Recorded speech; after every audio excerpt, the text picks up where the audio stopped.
सत श्री अकाल स्टूडेंट्स। इस पीपीटी में हम क्लास 8 के second chapter micro organism friends and फॉ के बारे में पढ़ेंगे।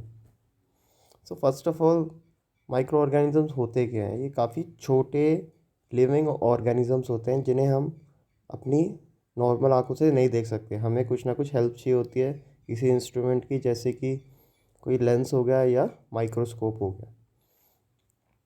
Micro organisms are very small organisms that can not be seen with the unaided eye. जैसे मैंने बताया, मेरा माइक्रोस्कोप के हम इसको नहीं देख सकते।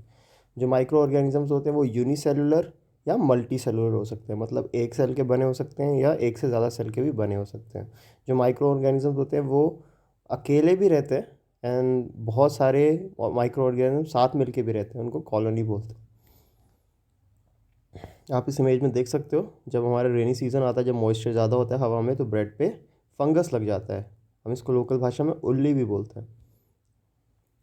फिर बात करते हैं टाइप ऑफ माइक्रो ऑर्गेनिज्म। हम mainly bacteria, fungi, algae and protozoan के बारे में पढ़ेंगे। 4 टाइप्स हैं हमारे माइक्रो ऑर्गेनिजम्स की। इनके एग्जाम्पल देखते हैं। बैक्टीरिया का एग्जाम्पल है lactobacillus and E coli. Algae का एग्जाम्पल है क्लाइडोमोनास एंड स्प्रेंजुला। फंजाई बोल सकते हैं हम ब्रेड मोल्ड, पेनिसिलियम और एस्पेरिगस।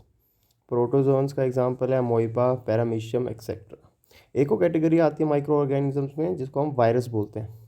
वायरस एक ऐसा माइक्रो ऑर्गेनिज्म होता है जो लिविंग नहीं होता, वो रिप्रोड्यूस नहीं कर सकता अकेला। उसको अगर रिप्रोड्यूस करना है तो वो किसी और लिविंग माइक्रो ऑर्गेनिजम्स के अंदर जाता है। इवन माइक्रो ऑर्गेनिजम्स नहीं, बड़े ऑर्गेनिजम्स जैसे ह्यूमन के केस में भी, जैसे अब आजकल कोरोना चल रहा है, ये भी एक वायरस का केस है। हम इसको लिविंग नहीं बोलते but living in host body बोलते हैं। यहाँ पर आप फोटोज़ देख सकते हो बैक्टीरिया, एल्गी, प्रोटोजोआ, फंजाई और वायरस की। हम बात करते हैं ये फ्रेंड है या फो है। फ्रेंड का मतलब दोस्त है या दुश्मन है। हम देखा जाए तो माइक्रो ऑर्गेनिज्म हमारी लाइफ में बहुत सारे हेल्प करते हैं। जैसे कि आप एग्जांपल ले लो, जो कर्ड होता है, घर पे जो मम्मी कर्ड बनाती हैं तो वो कैसे बनती है? जो पुरानी हमारी कर्ड होती है, थोड़ी सी दही होती है, उसको दूध में डाल दिया जाता है, अगले दिन वो भी कर्ड बन जाती है। तो इस प्रोसेस में हमारा एक लैक्टोबैसिलस बैक्टीरिया होता है जो हमारा हेल्प करता है मेकिंग ऑफ कर्ड में। दूसरा एग्जांपल लेते हैं हम ब्रेड मेकिंग। ब्रेड में हम ईस्ट डालते हैं। ईस्ट हमारा एक फंगस का एग्जांपल है जो कि जो हमारे आटे में शुगर्स होते हैं उसको खाता है और कार्बन डाइऑक्साइड और अल्कोहल बनाता है, जिसकी हेल्प से वो फूल जाता है हमारा जो डो है, जो आटा है, एंड ये हमारी हेल्प करता है। हम बात करते हैं कमर्शियल यूज़ ऑफ बैक्टीरिया या micro organisms. Commercial use of micro organism मतलब कमर्शियली हम कैसे यूज़ करते हैं, बड़े पैमाने पे फैक्ट्रीज़ में हम माइक्रो ऑर्गेनिज्म को कैसे यूज़ करते हैं। पहला एग्जांपल है हमारा विनेगर, सिरका, अल्कोहल, वाइन, एसिटिक एसिड जिसको विनेगर बोलते हैं। इन सब में हमारा ईस्ट फंजाई यूज़ होता है, जिसकी हेल्प से हम ये सारे प्रोडक्ट्स बना सकते हैं। इस प्रोसेस को, the process of conversion of sugar into alcohol is called fermentation. ये फर्मेंटेशन प्रोसेस किसने डिस्कवर किया था? लुइस पास्चर ने 1857 में। इंपॉर्टेंट पॉइंट है काफ़ी है।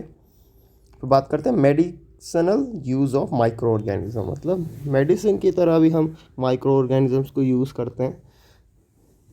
इसका बेस्ट एग्जांपल है हमारा पेनिसिलिन। पेनिसिलिन हमारा एक पेनिसिलियम फंजाई से आता है जो कि हमारे एंटीबॉडीज़ होती है। एंटीबॉडी एक ऐसी चीज़ होती है, एंटी मतलब जो ग्रो होने से रोकती है किसी भी बायोटिक्स को, मतलब किसी भी लिविंग ऑर्गेनिजम्स।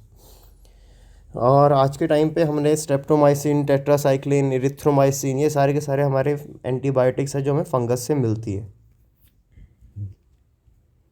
बात आते हैं हम प्रिकॉशंस वाइल एडमिनिस्ट्रेटिंग एंटीबॉडीज़। हम जब एंटीबॉडीज़ खाते हैं तो हमें क्या क्या ध्यान रखने चाहिए? हमें पहली बात तो किसी अच्छे डॉक्टर से की सलाह से ही लेनी चाहिए वो, और जितनी वो डोज देता है उतनी ही लेनी चाहिए, वरना वो बेनिफिट नहीं करती है हमें। बात करते हैं पेनिसिलिन की। ये 1929 अलेक्जेंडर फ्लेमिन, इस साइंटिस्ट ने हमारे ये पेनिसिलिन डिस्कवर करी थी। एक कल्चर था फंगस का, पेनिसिलियम, उसके थ्रू। वैक्सीन की बात करते हैं। आजकल काफ़ी पॉपुलर है ये टर्म वैक्सीन। जब हमारी बॉडी के अंदर कोई भी लिविंग ऑर्गेनिज्म या microbe, disease causing microbe enter करता है तो हमारी बॉडी उसके खिलाफ एंटीबॉडीज़ बनाती हैं। फर्स्ट टाइम आया कोई भी माइक्रो ऑर्गेनिज्म हमारी बॉडी के अंदर, तो उसको मारने के लिए हमारी बॉडी एंटीबॉडीज़ बनाती है, वो मार देती हैं उसको। बट आगे जाके लाइफ में कभी भी वही बैक्टीरिया या वायरस जो भी है माइक्रो ऑर्गेनिज्म हमारी बॉडी पर अटैक करता है, तो वो सेम एंटीबॉडीज़ उसको उस बैक्टीरिया या किसी उस माइक्रो ऑर्गेनिज्म को किल कर देती है, उसको वापस से बनाने की ज़रूरत नहीं पड़ती। तो आप एग्ज़ाम्पल देखिए, पोलियो का एग्ज़ाम्पल, अगर हम उसी वायरस को, पोलियो वायरस को आधा मार के या उसके कुछ टुकड़े लेके हमारी बॉडी में इंजेक्ट कर देते हैं, तो हमारी बॉडी उसको एज ए वायरस लेती है, तो उसके खिलाफ वो एंटीबॉडी बनाती है एंड उसको जो उसके पार्टिकल्स है वायरस के उसको खा जाती है और ख़त्म कर देती है। नेक्स्ट टाइम कभी भी अगर ज़िंदा वायरस भी हमारी बॉडी में आता है, तो वो एंटीबॉडीज़ उसके खिलाफ भी वैसा ही काम करेंगी जैसे उस वैक्सीन के लिए किया था। आगे हमारा यूज़ आता है बैक्टीरिया का, इंक्रीजिंग सॉइल फर्टिलिटी। जो हमारी सॉइल की, मिट्टी की गुणवत्ता है, उपजाऊ शक्ति है, उसको बढ़ाने के लिए हमारे कुछ बैक्टीरिया और एल्गी बहुत काम आते हैं, क्योंकि वो जो एटमॉस्फेरिक नाइट्रोजन है उसको मिट्टी में फिक्स कर देती है, हवा से उठा के मिट्टी में डाल देती है। तो ये काफ़ी हमारे हेल्पफुल होते हैं और फर्टिलिटी को बढ़ाते हैं। इनको हम बायोलॉजिकल नाइट्रोजन फिक्सर्स बोलते हैं। दूसरा एग्जांपल फ़ायदा है हमारा micro organism, cleaning the environment.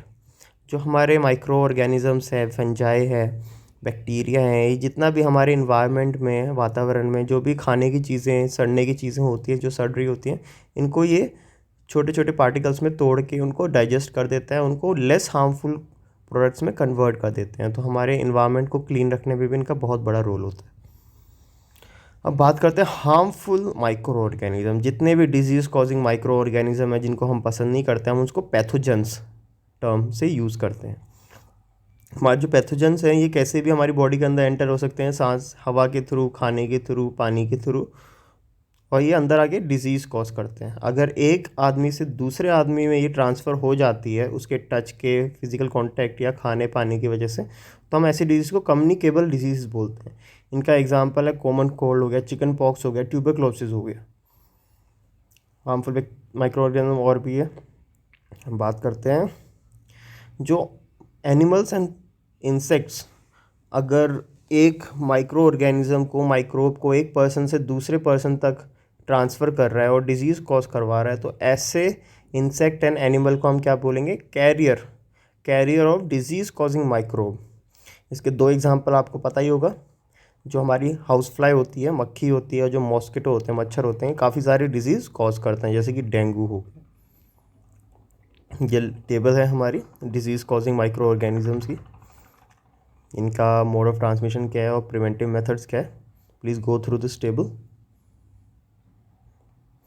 Disease causing micro organisms in animals में कॉज करते हैं जो डिजीज़, वो उनके एग्जांपल पढ़ते हैं। इसका सबसे बेस्ट एग्जांपल हमारे पास एंथ्रेक्स एक डेंजरस बैक्टीरिया है जो कि कैटल में एंड ह्यूमन बींग्स में कॉज करता है डिजीज़। इसका एक और एग्जांपल है डिजीज़ कॉजिंग माइक्रो ऑर्गेनिज्म का, foot and mouth disease of cattle is cause by virus. ये वायरस कॉज करता है।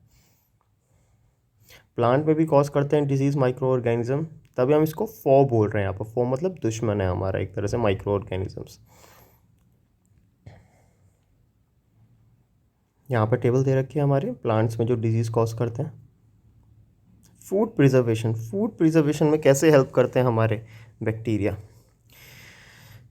हेल्प, जो हमारा फूड होता है अगर हम उसको बिना रेफ्रिजरेशन के, बिना ठंड में, बिना फ्रिज में रखे बाहर रख देते हैं तो वो ख़राब हो जाता है। दूध भी जल्दी से ख़राब हो जाता है, सारी चीज़ें ख़राब हो जाती हैं। इसके लिए हमें डिफरेंट मेथड यूज़ करने पड़ते हैं फूड की प्रिजर्वेशन का।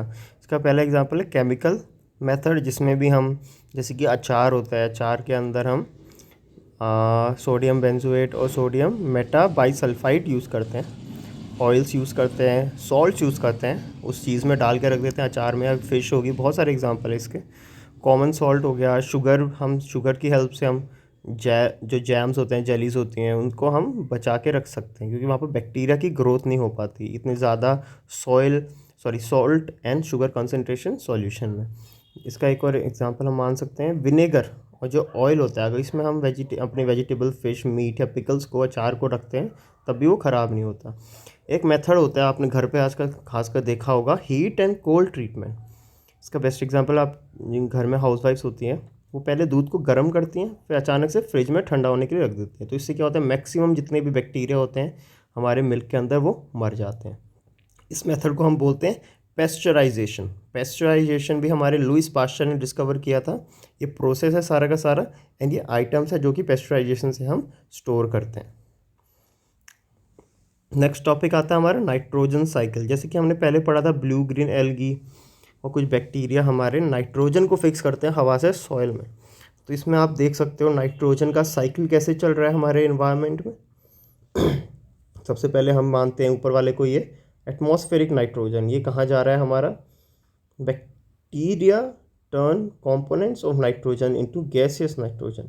ओके, यहाँ पर एरो, ये डायग्राम थोड़ा एरोज की इसमें थोड़ी प्रॉब्लम है, तो आप लेफ्ट साइड से स्टार्ट कीजिए इसको। लाइटनिंग फिक्सेस नाइट्रोजन, हवा में जब लाइटनिंग होती है, बिजली कड़कती है, तब भी हवा में जो नाइट्रोजन होती है वो पानी में घुल के नीचे आ जाती है।